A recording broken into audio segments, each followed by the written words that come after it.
Abelard was born in France in 1079. Ever since he was little, he was the one that can learn very quickly. He went to school to study liberal arts, but soon quickly fell in love with philosophy. He moved to Paris to teach philosophy. Soon then, he had met this woman called Heloise. She was very known for being with a lot of people and being their mistress. Abelard did not care about her past. He still thought she was the most beautiful woman he ever met and fell madly in love with her. Also started to teach her philosophy. They started to fall in love with each other.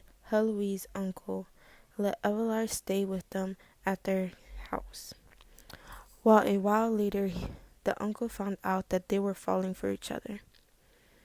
He was the king of the country, so he had all the power to do whatever he wanted to do. Abelard was still trying to see her behind the king's back after he had kicked him out. He tried to get one of the maids to help him see Heloise, but little did he know that the maid was in love with him as well. She told him, "I will only help you if you love me as well." He denied her.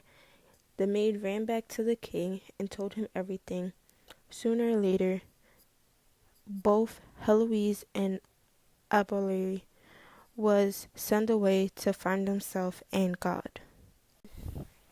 The one part of the story that made me understand their culture and society will have to be when Heloise's uncle sent her and Albert to find God and to keep them as far away as possible. The only reason why he did this is because they fell madly in love with one another. When the uncle found out, he wanted to keep them apart. Back then, I feel like the king and the leaders had so much power, like a dictatorship. The kings basically had to do whatever they want because they had all the power to rule the whole country.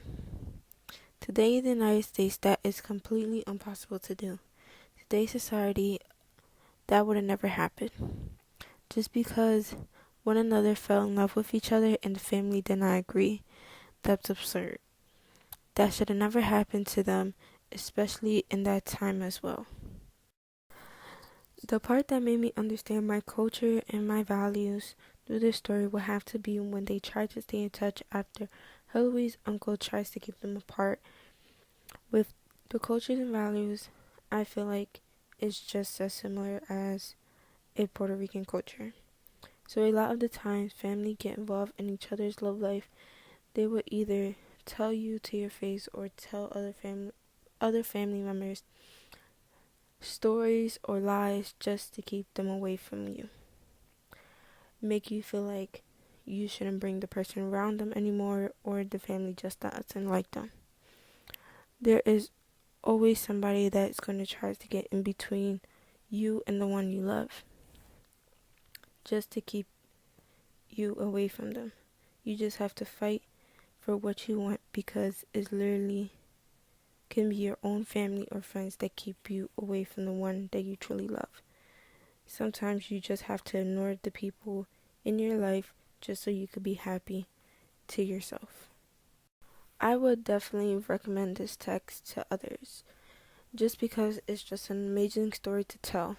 In my point of view, it reminds me so much of Romeo and Juliet's story. Two people that fall madly in love with one another, but their families do not want them together. Still try everything to be by each other's side as well. The only difference is nobody gets poisoned, nobody tries to kill themselves, and Albert's family is not nowhere in this story. It's only her uncle. No matter how hard it was for them, Albert and Heloise never gave up on each other until the end. He wanted to break up with her so she could find herself. This was one of